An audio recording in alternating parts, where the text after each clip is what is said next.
Welcome to the Ascent podcast, a show about inspiring people who explain their path to achievement. I'm your host, Joe Burgess, wealth advisor at Moxie Wealth Management.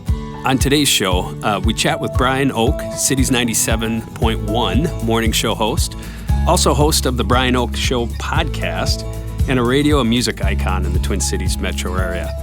I've really enjoyed getting to know Brian these last handful of months as I've been a guest on his podcast. He's just a cool, down-to-earth guy. Our interview could have easily gone twice as long. I just enjoy listening to him spin a yarn. As you'll hear in our interview, he's an open book, just real and authentic. We talk about his love of music, the origins, and the experience of historic Studio C acoustic recordings at what was then City's 97, and of course sadly ended a few years ago. We also talk about getting starstruck when interviewing celebrities, but further, we talk about some of his life lessons, including some real difficult times he's worked through, both personally and professionally. Now, my interview with Brian Oake. Brian, welcome to the podcast. It's great to see you, Joe. So, the funny thing is I was just welcoming you in. I was thinking, how many people in your life would call you Brian and how many people call you Oake? It's weird. I mean, sometimes people assume an unearned familiarity, right? But I don't really mind it. Like when I was a kid, I thought Oake was an embarrassing last name. And as I've grown into adulthood, I've kind of come to take some pride in it. Mm-hmm. Like oak tree, Okie, acorn boy, whatever, blah, blah, blah. I kind of like my name, so I don't really have a preference. You want to call me Brian? You want to call me Oake? Just, as long as it's all on the up and up, I'm cool. Boy, I think in a Twin Cities sense, Oake references one thing. I don't know anybody else with the last name Oake. It's not a common last name. So I've done a lot of digging over the years, and Oakes with an S on the end, or Oake is much more common. The way I spell it, Oake, and I didn't choose that. I was born into it. Yeah. That's very, very uncommon. It's more common in Canada and in the UK. It's not very common here, but I don't know. It's become sort of my hallmark. I've been doing radio for 30 years now, and I don't know, Brian Oake. When I was a kid, I was embarrassed of that name, and now I kind of like it. Well, so let's talk a little bit about when you were a kid. So not too long ago, I happened to be a guest on your podcast, the Brian Oake Show, and we got to go over all the, the fact I was leading the play and in the jazz band, the pep band, and all the artsy stuff, which right? is probably a little bit off path for a finance guy. I imagine when you were growing up, you were maybe heavy into music? Heavy into music, also heavy into theater, heavy into choir, heavy into all that stuff. And you know what you said right there, I just want to say real quick, being married to a music educator for, my God, almost 30 years now, it's not. The people who excel in the fields that they pursue, if music is a part of their background, it enhances your mathematical skills. It enhances your verbal skills.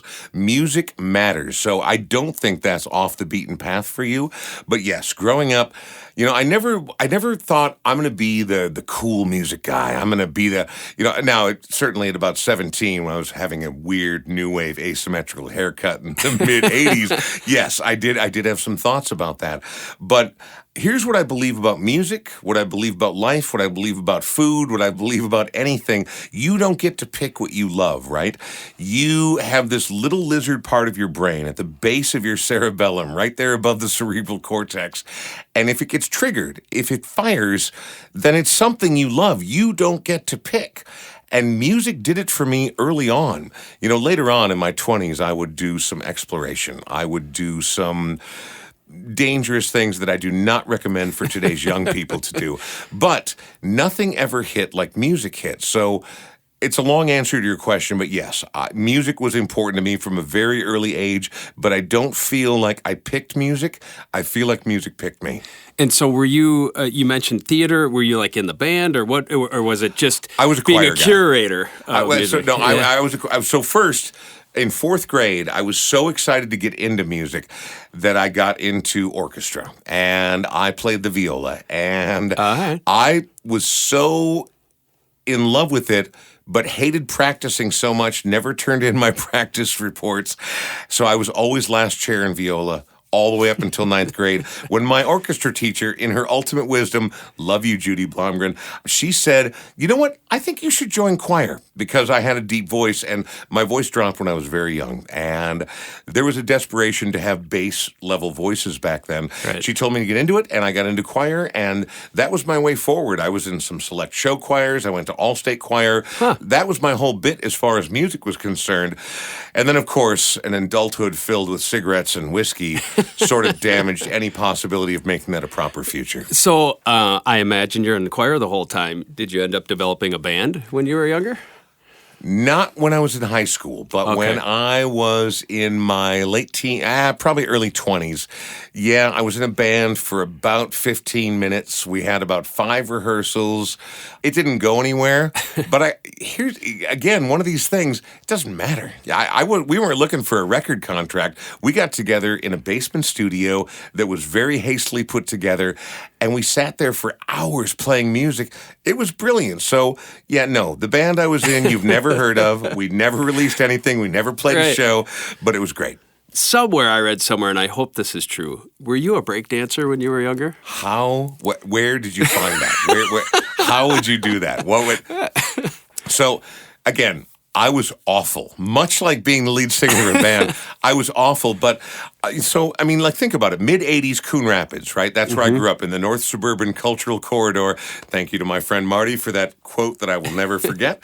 I found hip-hop earlier than most people found hip-hop. I found hip-hop probably in 1982, 1983, right? It didn't really break through to white suburban culture until 86, 87. I had a friend who found Run DMC early on. And so there were 3 of us, and we called ourselves the BTS crew. You want to know what BTS stands for? Brian, Tony, and Sam or something?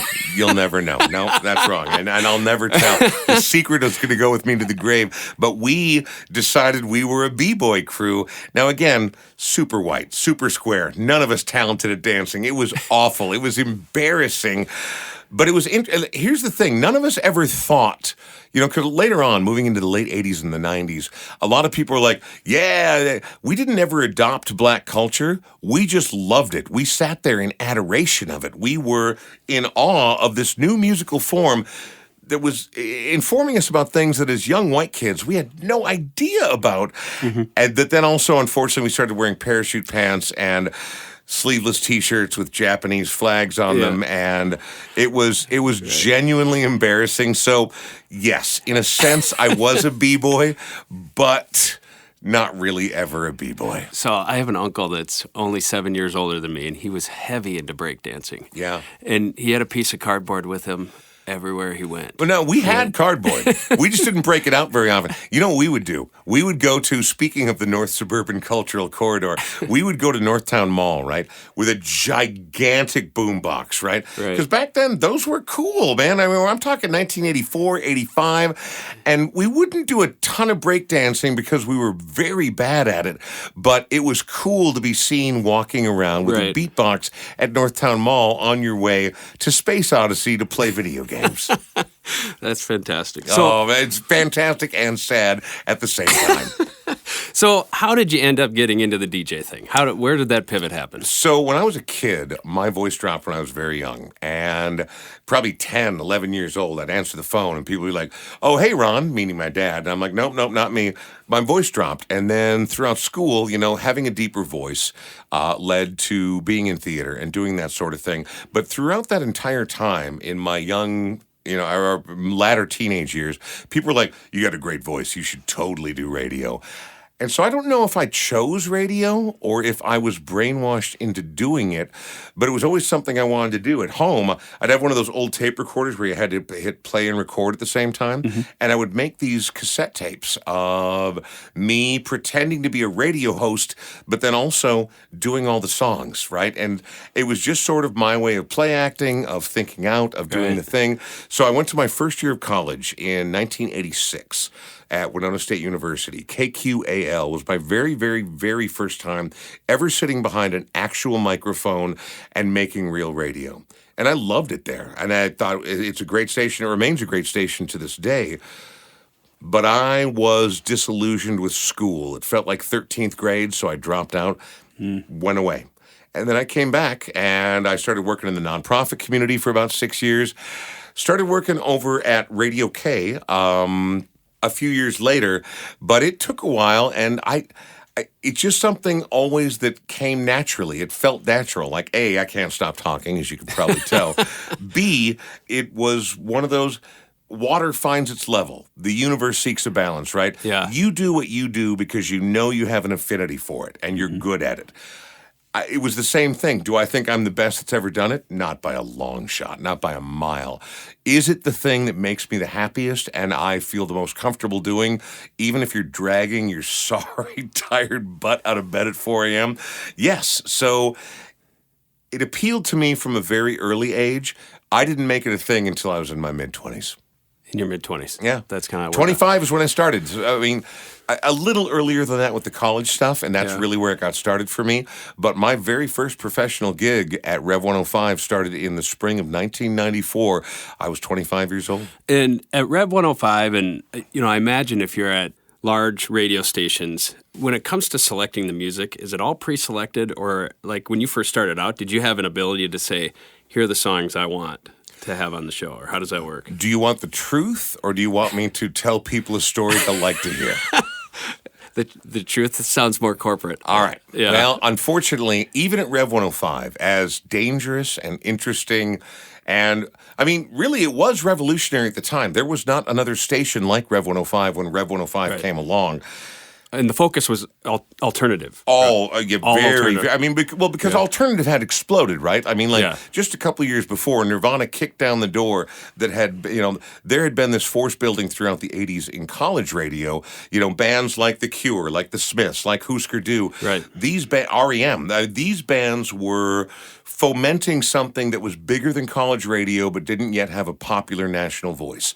And then all of a sudden, Nirvana came along and the top blew off everything. And Seattle wasn't the only ground zero. We were Seattle here in the Twin Cities before Seattle was Seattle. Right. But you can go back even further and say that Athens was Minneapolis before Minneapolis was Minneapolis. I mean, it had been building for a long time, but suddenly the hinges came off. So like many of the bands that succeeded from that era, I was in the right place at the right time. That had always been my stuff. Also, it doesn't help to, have a certain gift of gab and a deep voice. I mean, again, anybody who has success in anything they do, there are multiple factors involved. But all of a sudden, it went wide open. And so it was alternative, even back then, as interesting and dangerous and wide open as everything seemed. And again, unlike anything else on the radio, right? I mean, this was the very birth of alternative radio. Mm-hmm. No, I didn't get to pick anything. You didn't get to pick anything. I had one bit every morning called Special Blend because I was a coffee fiend at the time. Yeah. And so I would get to pick one song a day out of my morning show, but the rest of it was always set, and it's been that way ever since. When I worked at The Current on public radio, I had a little more influence, but within a certain field. Like I couldn't pick anything I wanted. I could pick from a certain area, right? And even in college radio, it's like, all right, you have to pick something from the A category, the B category. Because here's the deal. Everything is well researched or run through a test group, and you need people to listen to stay alive. You need to have a certain level of success. So even within that pool, there's a certain level of experimentation. There is a certain level of creativity, but that's where the DJ comes in. This is the song you're going to play. What are you going to say about it? How are you going to relate it to the audience? How are you going to make this seem more interesting than it otherwise might seem if you just let it sit there? That's been my job for almost 30 years. Well, and I was just thinking, because, you said it's been, almost 30 years now? I started in the spring of 1994, but I started at Radio K in the fall of 93. So, I mean, we are rapidly approaching 30 years. Well, because when I think of listening to the radio, it was probably when you were afternoons at Cities 97. I started there in 2001. Yeah. And your story telling about the songs and the artists and the whatever. I'm curious. I mean, to me, that had a pull for me. So if I listened to the radio, I was listening because I wanted to listen to your story. Right. Right. Well, so for me, the reason I like to do my podcast now, the Brian Oake Show, and the reason I've really liked doing this over the years, of course, music has always been a trigger for me. Music has always been satisfying. It's been my drug. It's been my solace. It's been my everything. But working at Cities 97 really sort of changed the game for me. After 7 years of doing alternative radio, sure, we met a few artists, we did a few things, we did some kooky bits. I got a tattoo live on the air, whatever. But when I worked at Cities was so artist-focused and so artist-centric. And sitting down and talking to these artists, it's the same feeling I still get out of doing the podcast today. For me, yes, I get to sit 10 feet away from someone creating something that hasn't been done before. Or, right. I mean, even if it's a song that's decades old, this moment has not happened before. It's wonderful. It's a gift. It's almost sacred, in my humble opinion. But then like talking to them, the interviews, the understanding, the learning, the connective tissue of, well, how did you meet this person? Or how did this come to be? Or what happened here? Right. Or, oh my gosh, what a crazy story. That's the stuff to me that makes this worth doing. It's the reason that when the alarm goes off at 4 a.m., I still get up because I'm like, I don't know what's going to happen today. Right. I'm probably going to learn something new. I'm probably going to do something I haven't done before, like this podcast. But I mean, so for me, and I appreciate the compliment, thank you very much. But for me, that was what I think the reason that I sort of became identified with Cities 97 is that I felt that every single time. Yeah. Like if a band was coming in, we're going to do a Studio C performance, we're doing this thing, we're doing that thing, it always mattered to me. Yeah. That's Studio C is amazing. There's nothing like it, man.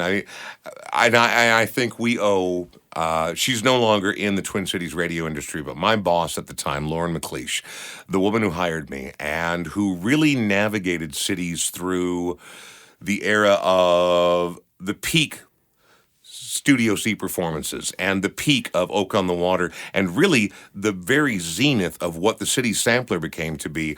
That was all her baby. It was all her vision. It was all her navigation. She's by far the best boss I have ever worked for in radio. But her vision, not only that, but like she did it at a time, there are not women doing programming in radio. Even today, it is a rare unicorn that you will see.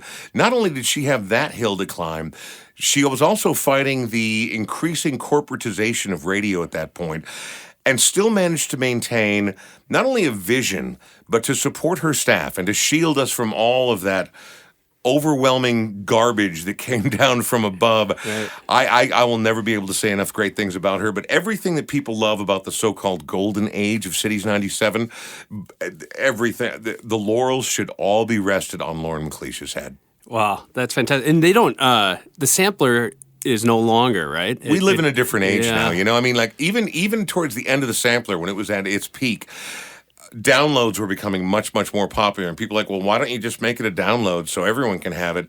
The whole bit was because it's for charity, right? Yeah. And that we could only release a certain amount of them is, well, if we just do a download, all the news stations aren't going to show up in front of Target at 4 a.m., right, to do the film and to do the attention. For sure. It wasn't about scarcity. It wasn't about trying to be cool. Lauren's vision was, and we were all on board, let's make this about raising the absolute maximum amount of money we can for local charities. And that was the point of the sampler. And so we didn't put it up for download. But then the second it sold out, which happened almost every year that I was there, then we would play it back on that next Saturday or Sunday, and people could tape it. They could do whatever they wanted with it, because at that point, all the money had been raised. Yeah. At that point, whatever you do with your copy of the sampler, sell it to someone, give it to someone, put it online, doesn't matter. But the whole point was to be a part of the community and to raise money for important nonprofits. And it was thrilling, man. Again, I don't really like getting up that early, but going out there, and I also don't like being on camera at all. Are there any cameras in here right now, by the way? No cameras. Okay, I think we're good. All right, very good. I never liked any of that part of it. That it wasn't about me. It was about, like, these people. I would show up at 4 a.m., and there would already be a line around the building of 100, 120 people. Right. Some of them had been there since 8 o'clock the night before. There were times where there was 5 below zero, and these people had been out there all night wrapped in blankets, wrapped in sleeping bags, in tents, just waiting to get the sampler. It was thrilling, man. And I mean, now in our given age, it doesn't make any sense, and it will never come back again, but it was genuinely thrilling. So I was thinking a combination of all the musicians that you've interviewed. Do you naturally get like backstage passes just as part of the position, or does that not work? Like, in other words, I'm trying to get at what is the coolest experience that you've had with, and who maybe your favorite musicians are that you've had to interview? I'm going to pop a couple balloons right here. People think if you work in radio, you get automatic backstage access. Amazing. Here we go. I would like to let everyone know that backstage has never once been as cool as you think it is, all right? People think it's drugs, booze, orgies, fantastic times, rock stars losing their minds. That may have been the case for about 20 minutes in 1972. Yeah, sure. Since I've been part of this business since the late 80s, nothing like that. Now, have I met some cool people and had some great experiences? Absolutely. But it's not what people used to imagine backstage was like. In fact, more than ever, it's what color's your wristband? Oh, you have a yellow wristband? You stand right here. You have a blue wristband? Oh, come on up here. But even if you have the blue wristband, you're still going to get to say a quick hello, shake hands, they'll sign your thing, and it's over. It's just not like that back there. Now, that being said, more than backstage, more than, elite access, the best interchanges I've ever had with artists have been at Studio C, because they come in, they do their sound check, you might get a couple minutes with them, but I've never been super thirsty about that, Okay. I don't think I'm going on your tour bus. I don't think we're going to be lifelong friends, right? I've never suffered under the illusion that I'm like, this is my ticket to the big time. That's not, and also that doesn't really hold any appeal for me. But I can't even begin. I don't know where I would start to tell you the number of artists. There's been a couple of jerks over the years, but 99% of them literally are wonderful. You don't succeed in life if you're not able to interact with people, if you can't read the room, if you're not good at what you do. Now, a lot of artists resent having to do promotion, which means coming into a radio station, right? They're like, because a lot of my peers are idiots. All right, sorry. Don't mean to put myself above them, but they want to be friends. They want to take pictures. They need to have an Instagram reel. And that is exhausting for an artist when you already have a show to do that night. And now you have to suck up to some radio tool. No. So I never, ever did that over all the years, even before the internet became what it's become today. I guess I don't really know that I have a specific story for you, because the vast majority of them are wonderful. They're professionals. They come in, they're gracious. We're not going to be best buds. Didn't want that anyway, but we can have a nice, polite interchange. And then once the mics go live and the lights come on, they understand why they're there. I understand why I'm there. Right. My job is to throw them softballs so that they can be the stars. I don't think anyone's coming to Studio C to see me, right? They're there to see Sheryl Crow. They're there to see Adele. Although Adele was really, I'm certain now it's probably different because she's such an incredible superstar. She was in Studio C twice. She was very genuinely humble and wonderful early in her career. I don't know where she's at now, but I literally hundreds and hundreds and hundreds of them have come through. That I told you that. That's my favorite thing, right? That's getting to meet these artists and getting to have a genuine conversation and getting to understand a little bit more about something that's just sort of a dazzling spotlight. To me, that's the fascinating part. Very cool. We're going to take a break right here. But on the other side, I want to ask you a little bit more about what you go through when you do these interviews. Hey there, this is Joe. You know me as the host of this podcast, but did you know that I'm also the co-founder and president of Moxie Wealth Management, a boutique wealth management firm in Minneapolis, Minnesota? My team and I excel at taking complex family and business planning concepts and making our financial advice easy to understand. We recognize the trust that executives and families place in our team and value our role in helping our clients be intentional with their assets. When you partner with Moxie, my team and I focus on creating a plan that encompasses your financial goals and philanthropy, while also understanding how you want your wealth to impact your family and future generations. You can trust our unique expertise to build a thoughtful yet strategic wealth and legacy plan for your future. To learn more about me and my firm, send me an email at joe@moxiewealth.com. That's joe@moxie wealth.com. I'm a registered representative and investment advisor representative of Securian Financial Services, Inc. Securities and investment advisory services offered through Securian Financial Services, Inc., member FINRA SIPC. North Star Resource Group is independently owned and operated. Moxie Wealth Management is affiliated with North Star Resource Group. So, I have to ask you, when you do these interviews with musicians or other famous people, do you ever get starstruck? Constantly. And that's where being a professional matters, right? Like, I mean, I'm sure you as a professional, you found yourself in situations where you're like, can I do this? And then you're like, of course I can. I've done this before. And even if I haven't done this exactly before, I'm going to figure this out because I'm a grown-up and I'm smart and I know what I do for a living. So, yes, I get starstruck all the time. And I have been many, many, many times. Interviewing Adam Clayton from U2, I was like, I am not qualified. Sitting down on the stage at the Northrop and doing a 90-minute question and answer where I had to moderate with John Cleese of Monty Python. Wow. There are literally too many to think about. Even local artists like Dessa. Dessa came out and performed at Oake on the Water this last summer. I get tongue-tied around her. Like, I'm a professional. I've done this for a very long time at a relatively high level, right? She comes around and I'm like, it's silly. So, yes. And I think that's important, though, because I saw a quote from David Bowie recently, a video quote. Of course, David Bowie, R.I.P. But he said, as an artist, if you feel safe, and I'm not calling myself an artist by any means, but I think this applies to no matter what you do in life. Mm-hmm. If you feel safe, you're probably not in the right spot. You should swim out a little further to where your feet can't quite touch the bottom. And then you're close to doing something potentially very interesting. That's my favorite spot to be in. I kind of like it when I get starstruck. I kind of like to be a little afraid. Again, I don't want to be panicky, and I don't want to be ridden with anxiety.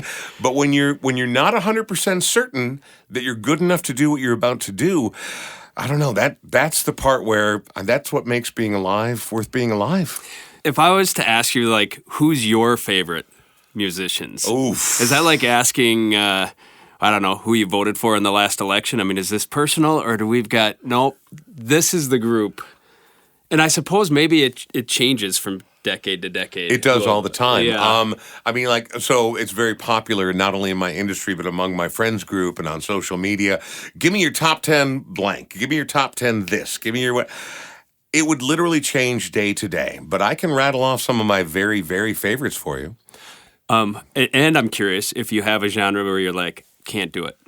No. There isn't one. And that's more important than who my favorites are. Yeah. I feel like when someone says, and I've dealt with this my entire life, someone's like, country music sucks. Rap music sucks. I hate classical. What? Okay.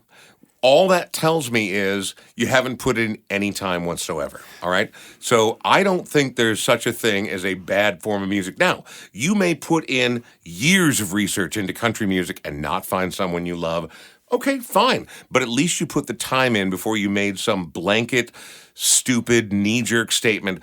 Country music does not suck. Rap music does not suck. Classical music does not suck. Go ahead and pay. Emo music, even though it's very heavy lifting, does not suck. Again, you're not obligated to find something within each of those genres that you love. But when I hear someone say that, all I hear them saying is, I made up my mind a long time ago. And making up your mind about anything, whether we're talking about religion, politics, music, food, anything, once you've decided you know the answer, well, that's the death of learning. Right. It really is, right? And so There's not a genre that I will not at least listen to. Am I a big klezmer guy? No, I'm not. I am absolutely not. But country music, I can think of 50 artists off the top of my head that I love in country. Hip hop, absolutely. There's not a pop music. I'm not mad at any form of music, and I guess here's why. Because music has done so much for me. Music has transformed the way I think about life, the way I think about the world, and the number of times it saved me or soothed me or informed me. So I mean, like saying like country music sucks. Really? Johnny Cash sucks. Dolly Parton sucks. Right. You suck. All right. So I'm sorry. Right. That was too much. That was too. Yeah. But answer your original question. Some of my all-time favorites: David Bowie, Okay. the Beatles. I know that's simple. I know that's low-hanging fruit, but tell me a band that's better. Go ahead. Modern era, Queens of the Stone Age. I'm a stan. You know, you've been in I've my been to your studio. Yeah, exactly. All right. So you've seen the posters and the hangings on the wall. There's so many, and it changes from day to day. This is what's fun, right? Is like when Billie Eilish blew up, right? Mm-hmm. I'm like, this is good. Now, do I go home and listen to Billie Eilish every day? Absolutely not. Mm-hmm. Do I have a couple of Billie Eilish songs in a couple of my playlists? Absolutely, because she's cool. You know, I mean, and so as things bubble up, and having a 24-year-old daughter who is into a bunch of stuff that I love. She and I go to concerts together all the time. But she's also into a bunch of things that I would automatically do that's garbage. That's crap. That's terrible. Right. But then she's like, makes me sit and listen to a song, and I'm like, oh, actually, that's pretty good. Oh. And so I guess to me, music is about keeping your mind open, right? Like if you hear something and you really dig into it and you're like, that sucks, fine. Never think about it again. But to take that predisposition of this genre sucks, that style sucks, to me, that's ignorant, and I don't have any time for it. Yeah. No, I get it. I've got teenage boys, and they're kind of into the current style of hardcore rap. Yeah. Right? And again, a lot of it's very distasteful, right? Yeah, right. Where I'm just like, but I actually am like, I like rap, but man, you should listen to old school rap. Well, and again, I hate to break it to you because I'm older than you are. Yeah. At a certain point, even though you might be right, you're bringing a little Archie Bunker into the situation. For sure, right.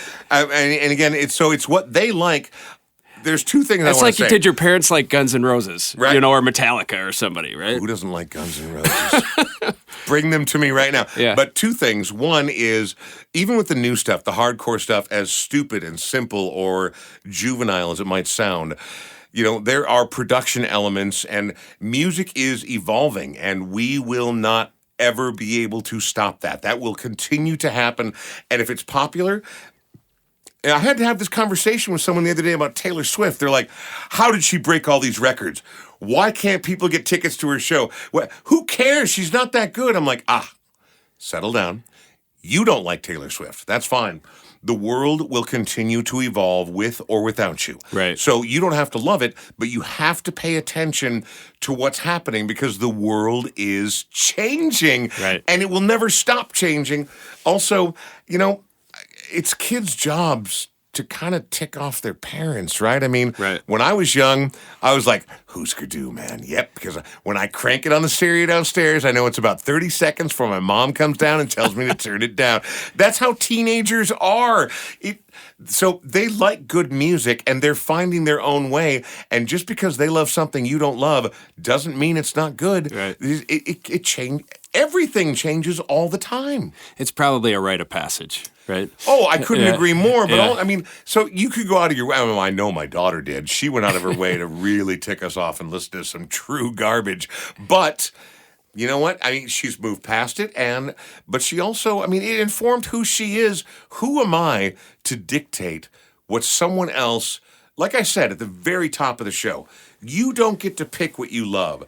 If it genuinely moves you, even if you're an angsty, mad teenager sulking in your bedroom, if it moves you, then it's good that it happened in your life. Right. It is. For sure.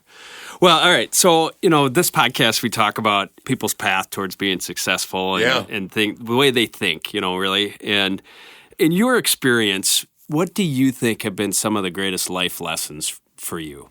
I get asked a lot about like, hey, if I wanted to get into radio, what would I do? I'm like, don't, first of all, because it's a contracting industry and there are better opportunities for you. But when it comes down to the personal level, the thing that has served me the very best, both personally and professionally, is be yourself. You know, there are always hoops to jump through. There are always conditions that you need to meet. But if you are not allowed to be yourself in what you pursue, personally, professionally, anywhere, then it's never going to be satisfying. There is something about making money, right? And there is something about status. And these things will always hold allure for people. But if you are not true to yourself, if you are not yourself through those things, there's not going to be real satisfaction. The money stack will never be big enough. The glitz on the status will never be shiny enough. Be yourself. I mean, you have to be yourself. And that's been one of the great privileges of my career is no matter what station I've worked at, I've been allowed to be Brian Oake, you know? And that's not true for everybody. You know, I know people who have put on the funny hat. I know people who have put on the funny voice, right? And I guess that's not even just radio. I think that's life in general, right? If you don't wrap up what you're doing for the day and feel like, I was myself today, that's cool, I'm all right. Even if it was a crap day, right? I mean, like, if you're not honest to yourself, then I don't know how you get up in the morning. You know, one of the things I think is kind of cool in your position, I know you'd be more self-deprecating about it, is that you've been yourself, at least professionally, all these years, and to know that people like you. Don't make me cry on your podcast, man. I usually save crying for my podcast. Oof, it's humbling, right? I mean, but there's also, just to be clear, plenty of people who are not fans of Brian Oake. I suppose, to be very clear, and that's fine. Like I said, you don't get to pick what you love. So for the people who have been kind and been generous and been there for literally decades now, it's wildly humbling. But I don't know that you have to be a radio personality to experience that sort of satisfaction. I don't really like, in fact, I shy away from that sort of accolades, that kind of thing. That's not really my jam. That's not what motivates me. Knowing that I just did a break and said the thing I wanted to say, right? And it doesn't mean I'm like raging against the machine, right? I mean, just like be yourself. Like, how would I talk? Like we're talking right now. How would I talk to Joe? Yeah. This is how I'm talking to you. Knowing that you've done the thing that you should have done, that you sound like, that you're who you are, being genuine, being real. I think more than me being interesting, me being an obvious normal human being and a real person, I think that's more the appeal than any sort of wham bam shazam that I might bring to the table, you know? Yeah, I always think, particularly in radio, if somebody has a shtick in radio, it's got to be short-lived because at some point it just gets tired. But it also seems exhausting. Like, I know people who have a shtick and they have a thing and they do the thing, and I'm like, how do you find the strength for that every day? Because some days I go in and I'm fired up. I'm ready to go. Let's do this thing. Yeah. And I'll bring a little more enthusiasm than usual. But other days, it's 4 a.m, man. I don't feel like doing this at all. And now I have to come up with my whole ba-ba-ba-ba. So, I mean, like, having the privilege of being myself has been wonderful in radio. But I think, again, no matter what one does for a living, chartered accountancy, retail, whatever, be a decent human being. And more importantly, be genuine. Because people in this day and age, our bullshit meters are so finely tuned. Oh, yeah. Because there's been so much of it sliding downhill for so long, and the internet's only made it worse. The more genuine you are, the more human you are, it doesn't matter what you do for a living or who you're interacting with. Be yourself. It feels better at the end. Even if it doesn't go the right way, it feels better. What have been some of what has been maybe your biggest setback or difficulties that you've had to deal with and overcome? Oh, well, I mean, it's a lot. Didn't know we were going TMZ on it, but that's cool. I got fired from my previous job at the Current. That was rough, and I don't really want to go into the politics of it, nor do I want to speak ill of my former employer. But it was really pretty terrible, and it was hard to come back from. Had you been fired ever before? Oh yeah. Well, that's radio. You're going to get fired. Oh, no, I got fired for Rev. I got fired from Zone. Okay. I quit cities, and luckily enough, they've been kind enough to bring me back. Yeah. No, I've been fired 3 times in radio, but that's the norm. That's not the exception. Right. That's not a weird thing. Like format changes, rating dips, whatever the case may be. Anybody who goes into media of any sort better expect that you are not going to be there indefinitely, except with rare exceptions. The fact that I have worked in the same market for almost 30 years in radio is virtually unheard of. Not that I'm something special, but I've been very, very, very fortunate, right? I mean, like, you will get fired. That is going to happen, and now, especially with radio going the way it's going, only more common. So, I mean, I'm counting the days, right? Is that a Minnesota thing though? Because I think of you, I think of KQ folks, I think of KFA. It just seems like we have people that are hosts forever. Is that unique in our market? No, there are other markets that have that, but Minnesotans, as you know, whether it's our radio hosts or our favorite lake, our sports franchises or whatever, we're very provincial here. Minnesotans love Minnesota. Yeah, for sure. We love to talk about Minnesotans. We love to. I mean, all you have to do is look at the news. My wife, who's from Chicago, anytime there's something on, it's like, but first, a Minnesota man teaches his dog how to ski. And she's like, this is ludicrous. I'm like, yeah, but it's Minnesota, isn't it? And so we're very provincial. So it's not rare, but I'd say it's more common here. But I also have plenty of friends who work here now that have been all over the country. You have to move where the jobs are. Yeah. So it's not uncommon here, but it's also kind of uncommon anywhere in the industry. Yeah. The other thing I would say, the big setback, since you asked about setbacks, I got really good at drinking at one point. It's drinking alcohol I'm talking about. And by good at it, I mean like I could have a lot of it, not be hungover the next day, not be sick the next day, no headache the next day. And I got so good at it that at one point my body shut down. And I went to the hospital, and then I went to treatment. And this happened about 3 years ago. And I did not want to quit drinking, but my liver told me that I had to quit drinking. So I quit drinking, So that was a setback, but not professionally. It didn't interfere with my job. I just had to take a breather. So, I mean, that was like a personal and psychological setback. And it made me think about the choices I'd made. And do I still miss drinking? Absolutely, man. Irish whiskey was the only thing I ever drank. Neat all the time, not mixed, nothing, no ice, just the way God intended. Yeah. But apparently, I don't know if it was genetic predisposition or just being ornery and a force of will, but I got really good at it, and it was all the time.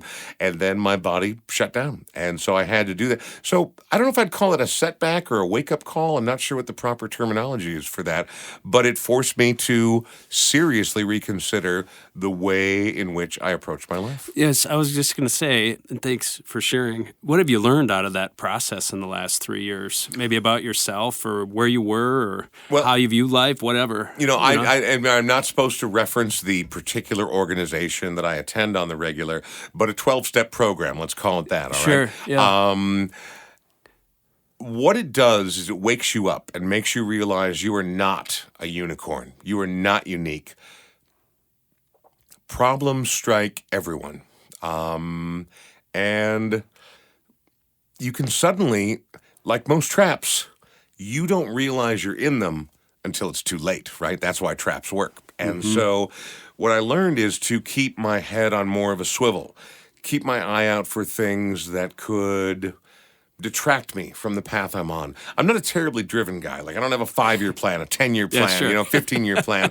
But I do understand how life works. I'm old enough that I know how things are supposed to go and what we're supposed to be doing. And so I keep, I guess, a slightly sharper eye out for potential detractions, right? And again, I don't really have these set goals, but also I don't want to go back to where I was. So I guess I'm a little sharper of vision and a little more thoughtful about the choices I make.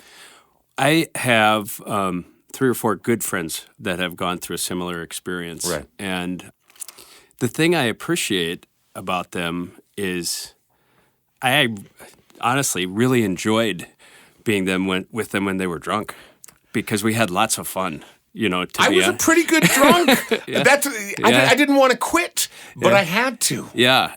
2 of my good friends, we're going on, 7 or 10 years later, and they're even better people in a way that I got to know them differently because they were the fun guy before, and now they're kind of the thoughtful, good friend guys, like just better people, I think you get a better appreciation for it. Like, I don't think I was unappreciative before, but let's go. Put the hammer down. We're going to have a good time, and it's going to be amazing, and I'm going to make funny jokes, and you're going to laugh, and we're all going to have a great time. Yeah.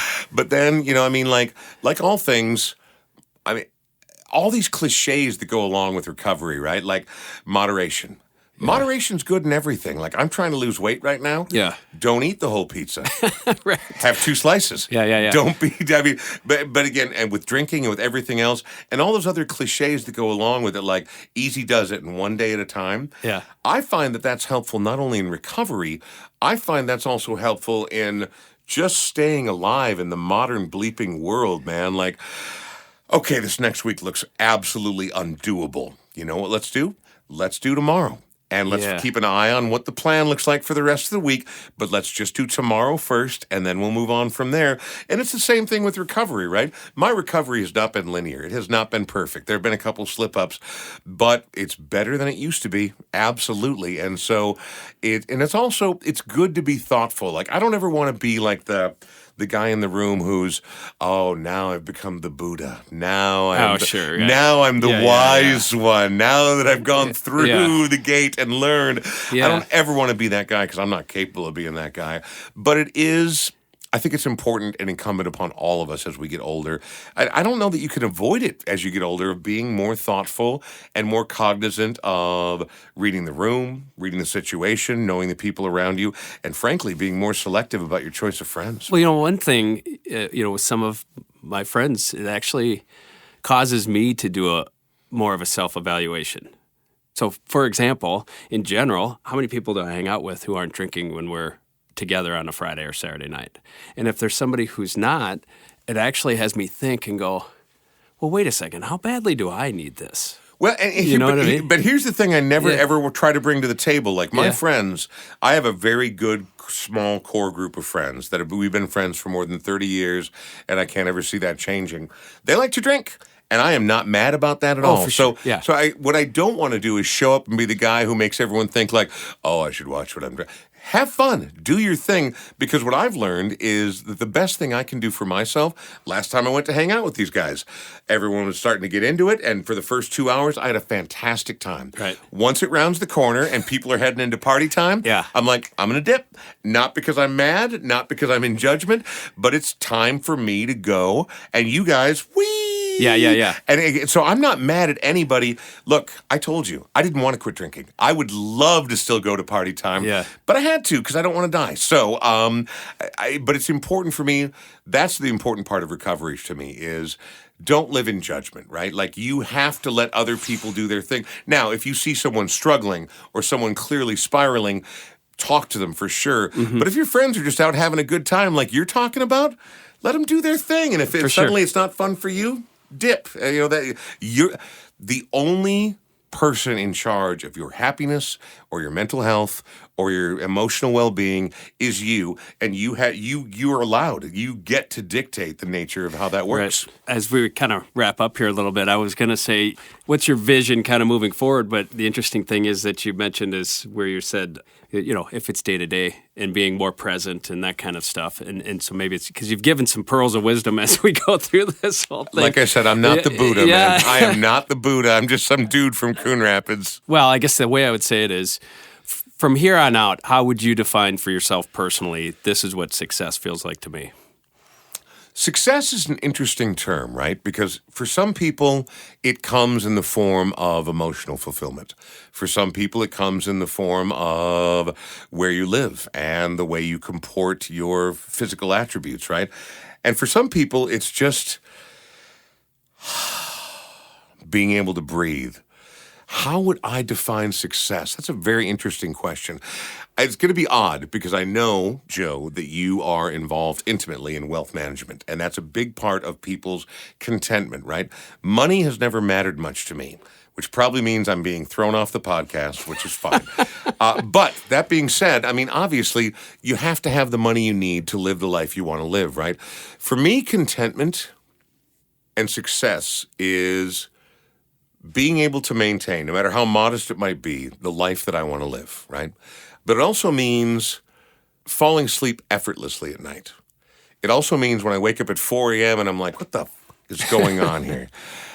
Knowing that after a cup of coffee and a hot shower, I'm going to be ready to go and on my way to do the thing I want to do. Boy, that's the hardest question you've asked me this whole podcast. But I think you got at it in the sense of it's at the heart. There's so many angles. Like success is, it's like that's like what does happiness mean to you? What does contentment mean to you? Yeah, it means not having to worry about tomorrow financially.